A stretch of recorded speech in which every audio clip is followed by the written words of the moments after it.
9:31. A esta hora quiero saludar a Carolina Garzón Moreno. Ella es magíster en Educación y TIC de la Universidad de los Andes, con experiencia en el desarrollo de estrategias de lectura crítica en básica primaria, medidas para el uso del medio audiovisual desde las mediadas, perdón, por el uso del medio audiovisual desde las áreas de humanidades, lengua castellana e inglés. Carolina, buenos días. Bueno, muchas gracias por el espacio. Buenos días. Y bueno, La, precisamente, la ¿me pregunta escuchan? fundamental, ¿de qué hablamos cuando hablamos de desobediencia civil? Claro que sí. Pues precisamente es aplicando esa experiencia de lectura crítica que tiene como principio la confrontación de fuentes de información para comprender una realidad de manera objetiva, que encontramos el concepto de desobediencia civil como ineludible hoy en día pues al deber ciudadano. La desobediencia civil es un ejercicio de conciencia ciudadana que fortalece la democracia de países como el nuestro, un Estado social de derecho con una sociedad democrática, participativa y pluralista. Pues este concepto, digamos que nos remonta al siglo XIX. Un ciudadano en Massachusetts, Henry David Thoreau, se opuso a pagar un impuesto, teniendo en cuenta que pues en ese momento bajo el gobierno de Estados Unidos se estaba manteniendo la esclavitud en la sociedad y la guerra contra México por los estados que están al borde de Texas. Thoreau, sabiendo que con sus impuestos estaba contribuyendo y en parte pues subsidiando las políticas a las que se oponía radicalmente, dijo no voy a pagar porque prefiero esto pues hacer el rastreo de mi dólar a ver si va a parar allá a la contribución de estas políticas a las que me opongo porque no me parecen correctas desde mi punto de vista de civil. Pero eso no fue todo. Más adelante, en 1930, Gandhi, con la Marcha de la Sal, que fue uno de los más importantes acontecimientos que condujeron a la independencia de la India frente al Imperio Británico, hizo también este uso del derecho de la desobediencia civil y logrando pues la emancipación un poco de esta región. Luego en 1955 en Alabama, Rosa Parks se rehusó también a cederle su silla a un blanco y sentarse en la parte trasera del autobús. Eh, También actos como las protestas de Martin Luther King y hasta las protestas que hacemos hoy en día, que son formas pacíficas de decirle al gobierno que implemente de manera adecuada la norma, son formas de aplicar la desobediencia civil, un derecho que tenemos como ciudadanos. Cuando vemos que el Estado, que se rige por la Constitución, está implementando las medidas de una forma inadecuada. En este momento de la historia, las decisiones que tome el Estado impactan de una manera más inmediata nuestras formas de vida y pueden llegar a ser fatales. El Estado colombiano sabemos que se rige bajo la Constitución política y no al revés. Y en el artículo 2 justamente de la Constitución, que se escribe para proteger la vida de las personas que viven en el territorio colombiano, se habla de proteger la vida de estas personas. Pero pues no estamos viendo que eso suceda. Esta semana en el sitio web Infobae se titula Una alerta en Europa porque hay aumento de contagios de coronavirus. Países como España, Italia, Francia y Rusia, entre otros, han registrado incremento de casos esta semana.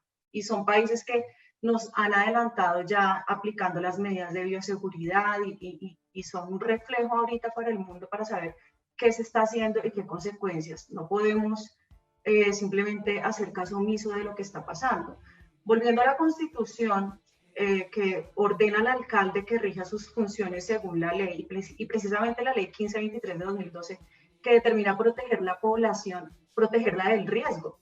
Y sabemos que en Colombia el Instituto Nacional de Salud reveló que según lo que el curso de la pandemia, el mayor número de contagios de coronavirus se estaría dando ahorita en septiembre. Llegaría, según entrevista con la revista Semana, llegaría a Bogotá al pico más o menos el 6 de septiembre, Cali el 10, Medellín el 24 y Valledupar el 25.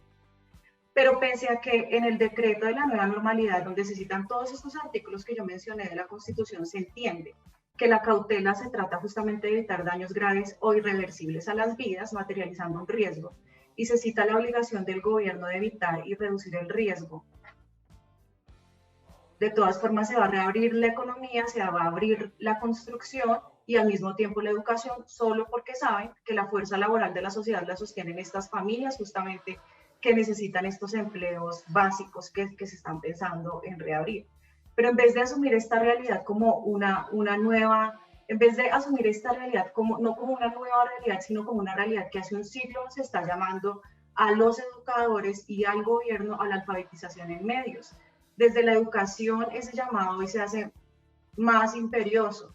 Esta es una oportunidad esta es la oportunidad que nos presenta la crisis, o podemos hacerla más crítica lanzándonos en un experimento social macabro y quedándonos perplejos a ver qué pasa, o precisamente vamos a implementar todo este currículo en alfabetización que no tenemos en Colombia, lo tienen en Estados Unidos, que es la FERPA, lo tienen en el Reino Unido, sobre cómo debemos empezar a hablar del currículo en medios, de cómo vamos a preparar a nuestros estudiantes para que naveguen de una forma segura. ¿Cómo es posible que no escuchemos la voz de la ciencia, que demeritemos de una de las mejores universidades del país, como la Universidad Nacional, que según el ranking U-Sapiens 2020 se mantiene como una de las mejores del país? Esto fue publicado hoy por la revista Dinero en su sitio web. La Facultad de Medicina de esta universidad ha dicho que el riesgo merma cuando pase el pico, y ese era el debate que se estaba llevando justamente en este espacio esta mañana. Entonces, el retorno a clases significa precipitar el contagio. Esta información se supone que la están manejando en la alcaldía. Entonces, yo me pregunto, ¿en qué pensaban cuando enviaban a los niños a acelerar acaso la curva de la pandemia? Sí es cierto que queremos que pase la pandemia, pero ¿a costo de qué? O sea, hay que pensar en las razones científicas y las evidencias que nos deja la pandemia en todo el mundo. El gobierno lidiando con el virus, encarando los resultados y viendo que no dan abasto ni siquiera teniendo unos sistemas de salud que están mucho más fortalecidos que el nuestro. Además, los mismos gobernantes saben lo que están haciendo. El gobernador de Antioquia dijo, sabemos que con más reactivación, más contagio. La secretaria de Desarrollo Económico, Carolina Durán, también dijo, vamos a limitar el aforo de niños en los restaurantes. Sabemos que ellos son fuentes de contagio, pueden ser transmisores del virus. Entonces, si hay restricciones para esta población, incluso en los restaurantes, si los médicos dicen estar preocupados, Europa, mejor dicho, ya los que han reabierto, en Malasia se encontró un brote que es 10 veces más grave. Entonces hay que preguntarnos si nosotros como ciudadanos nos quedamos perplejos frente a lo que está pasando, o qué estamos haciendo, estamos permitiendo que esto pase. Tenemos que cuestionarnos sobre qué puede haber detrás de cada decisión que se toma en el gobierno, detrás de las formas, detrás qué hay detrás de las decisiones que se toman, de las alianzas políticas o partidistas, a qué obedece este precipitado mandar a los colegios a los niños, ¿sí? Entonces, yo sé que pues no suena algo como muy placentero que haríamos un fin de semana, como asfixiados por todas estas políticas económicas que nos condenan a veces a no pensar en esta situación, y entonces nos estamos prestando a las malas decisiones que se tomen en nombre de toda una sociedad. Entonces, la desobediencia civil es exhortar a la razón por encima de las decisiones individuales de unos gobernantes, y a reconocer que la Constitución es la ley y debemos pues defenderla, es lo que tenemos. Hace pocos días el jefe de la Organización Mundial de la Salud dijo al medio informativo RT que la pandemia se sigue acelerando, precisamente que el total de casos se ha duplicado en las últimas semanas. También dijo que no habrá retorno a la vieja normalidad en el futuro previsible, y que la pandemia va a ir de mal en peor si no se siguen las normas básicas. Entonces, ¿cuál es nuestro deber civil ante las decisiones estatales que exponen la vida de los niños? ¿Qué estamos haciendo? ¿Qué vamos a hacer ante un Estado que ha mostrado su falta de operatividad y garantías a la vida y a la libertad de los ciudadanos? Dice Thoreau que en su ensayo sobre la desobediencia civil, creo que antes de súbditos debemos ser hombres. No es deseable cultivar más el respeto por la ley que por lo que es correcto.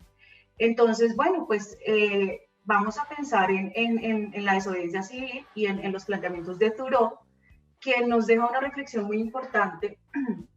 Dice, nunca como hoy nos hizo menos falta de Estado, así como nunca nos ha tiranizado tanto.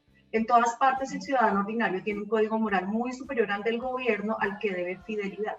La falsa idea de que el Estado existe para protegernos se ha desintegrado miles de veces. Sin embargo, mientras el hombre carezca de seguridad y confianza en sí mismo, el Estado prosperará. Entonces nosotros tenemos que tener la confianza de que sabemos qué es lo correcto, y por supuesto, no puedo dejar de qué es lo correcto, no lo está diciendo la ciencia, las universidades, y las experiencias alrededor de Europa. Y por supuesto no puedo dejar de enviar un abrazo a los colegas docentes de nuestro país y recordarles nuestro deber profesional y ético de ser reflexivos y pensar la realidad. Como decía Freire, nosotros los maestros somos militantes políticos porque somos maestros y maestras. Nuestra tarea no se agota en la enseñanza de la matemática, la geografía, la sintaxis o la historia. Además de la seriedad y la competencia con que debemos enseñar esos contenidos, nuestra tarea exige nuestro compromiso y nuestra actitud en favor y superación de las injusticias sociales. No podemos ser ciegos ante las evidencias. No somos una especie humana diferente a Europa. Lo que pasó allá nos va a pasar a nosotros. Acá la responsabilidad es de las EPS, la de dotar y proteger a los médicos, pero los hemos visto alegando que no tienen los suficientes elementos de bioseguridad, exigiendo pagos salariales de hasta 8 meses de retraso. Entonces, si así está el sistema de salud, si no está fuerte, si no hay garantías, no podemos volver a clases y no podemos dejar de tener simplemente conciencia y hacer lo que diga el Estado, sino que tenemos que hacer uso y deber de la desobediencia civil para decirles, retomen las medidas con más cautela y vamos a proteger la vida y no acelerar el contagio exponiendo a nuestros niños de Colombia. Muchas gracias, maestra. Gracias. Muy amable por esta orientación y un feliz día para usted. Muchas gracias por comunicarse con nosotros.